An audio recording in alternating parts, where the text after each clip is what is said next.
त्यांच्या खिशातून त्यांचा मोबाईल रस्त्यावर पडला. तिथून जाणाऱ्या एकानं हा सर्व प्रकार पाहिला. त्या अनोळखी माणसानं पटकन माझ्या वडिलांचा मोबाईल तपासला असता तो ओपन झाल्यावर त्यातला शेवटचा डायल केलेला नंबर त्यानं फिरवला. सुदैवाने तो नंबर माझ्या थोरल्या बंधूंचा, कॅप्टन मोहन यांचा होता. त्या माणसानं माझ्या बंधूंना घटनेची माहिती दिली. माझे बंधू एकेकाळी सैन्यात कॅप्टन असल्यामुळे त्यांनी त्यांच्या पद्धतीने त्वरित हालचाल करत अपघात स्थळावरून माझ्या वडिलांना उपचारांकरता डॉक्टरकडे नेलं. काळजीपूर्वक केलेल्या उपचारांमुळे वडील 2 महिन्यात बरे झाले. त्यांना ठोकर देऊन गायब झालेल्या बेदरकार वाहनचालकाचा निष्काळजीपणा जेवढा चीड आणणारा होता, तेवढाच त्या अनोळखी माणसानं थोरल्या बंधूंना फोन करत दाखवलेला मनाचा मोठेपणा माणुसकीचे निदर्शक होता. माझ्या दृष्टीने अविस्मरणीय अशी माझ्या किशोरवयातील अशीच अजून एक घटना.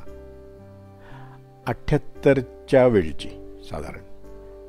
त्या काळात दुचाकी वाहन असणं हे प्रतिष्ठेचं आणि श्रीमंतीचं लक्षण मानलं जायचं. तर तेव्हा माझ्या बंधूंची म्हणजे कॅप्टन मोहन यांची लडाखहून देवळालीला बदली झाली होती आणि ते बदलीच्या ठिकाणी जाताना नांदेड जिल्ह्यातल्या आमच्या गावी येऊन मग पुढे गेले. हा सगळा प्रवास त्यांनी आपल्या मोटरसायकलवरून केला. गावी येतानाही ते मोटरसायकलवरच आले.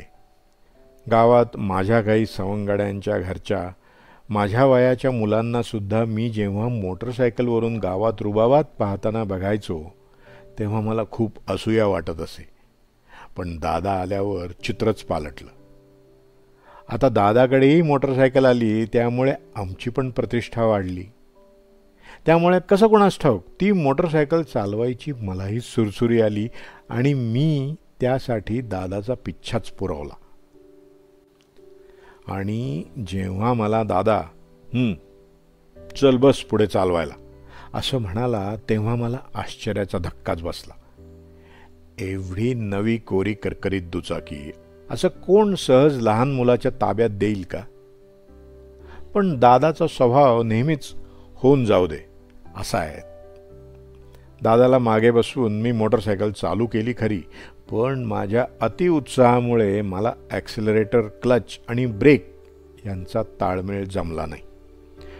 गडबडीत मी ॲक्सिलरेटर अक्षरशः पिळला आणि त्याचवेळी पायानं जोरात ब्रेक दाबला. क्षणार्धात मोटरसायकल पलटी झाली आणि आम्ही बाजूच्याच चिखलात पडलो. समोर MSABचं ऑफिस होतं आणि जिथे आम्ही पडलो तिथे एक वर्कशॉप पण होता. माझे हात चिखलानं माखलेले पाहून माझा उत्साह मावळून गेला आणि दादाकडे हा भलताच हट्ट केल्याबद्दल मी खंतावलो. जवळच सार्वजनिक नळ होता, त्या पाण्यानं आम्ही हातपाय धुवून स्वच्छ झालो.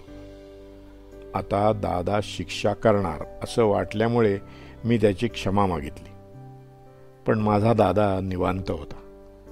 मला परत मोटरसायकलवर पुढे बसायला सांगून त्याने मला आश्चर्याचा धक्काच दिला. मीच उलट अरे दादा नको म्हणत टाळत होतो, कारण जे झालं त्याबद्दलची खंत आणि भीती, त्यामुळे पुन्हा मोटरसायकल चालवायची नाही अशीच माझी मनस्थिती होती. पण दादा कसला ऐकतोय. मला धीर देत तो म्हणाला, चालो बघू काय होतंय. त्याच्या बोलण्यानं धीर येऊन मी मोटरसायकलवर स्वार झालो आणि जादूची कांडी फिरल्यागत न धडपडता बरंच अंतर मोटरसायकल चालवली. पण जेव्हा जेव्हा मला हा प्रसंग आठवतो तेव्हा दुचाकी परत चालवायला दादानं केलेला आग्रह हा दुचाकी चालवण्याकरता नव्हता हे नंतर माझ्या लक्षात आलं. कारण धडपडल्यानंतर लगेच परत प्रयोग केल्यानं माझी भीती नाहीशी झाली. त्यामुळे मी अजून थोडं अंतर कापायचा धोका पत्करला. याला आपण इंग्रजीत कॅल्क्युलेटेड रिस्क असं म्हणतो. आणि कोणत्याही प्रसंगाला सामोरं जाण्याची क्षमता माझ्यात निर्माण झाली. हे धडे विनामूल्य देणारा कॅप्टन मोहनसारखा दादा आजूबाजूला असेल तर त्यासमोर हार्वर्ड बिझनेस स्कूलसुद्धा निष्प्रभ ठरेल. यावरच न थांबता दादानं पुढं मला इंजिनिअरिंगला प्रवेश घ्यायला लावला. तिथेही आलेली आव्हानं परतून लावायला त्याच्याकडूनच मी शिकलो.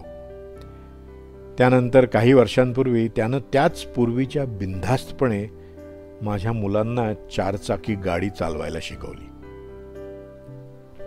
अर्थात तेव्हा 4 चाकी चालवायचं माझ्या मुलांचं वय नव्हतं आणि गाडी शिकण्याबद्दल एकानंही मला कल्पना दिली नाही ही गोष्ट वेगळी. या आठवणी जेव्हा दाटून येतात तेव्हा ह्या अशा प्रसंगांमुळे माझ्या आयुष्याला एक विशिष्ट दिशा मिळाली हे मला जाणवतं. मोटरसायकल शिकण्यासारख्या घटनांमुळे भीतीवर मात करणं, आव्हानांना सामोरं जाणं आणि हार न मानण्याची वृत्ती बाळगणं असे जीवनातले काही महत्त्वाचे धडेही शिकायला मिळाले.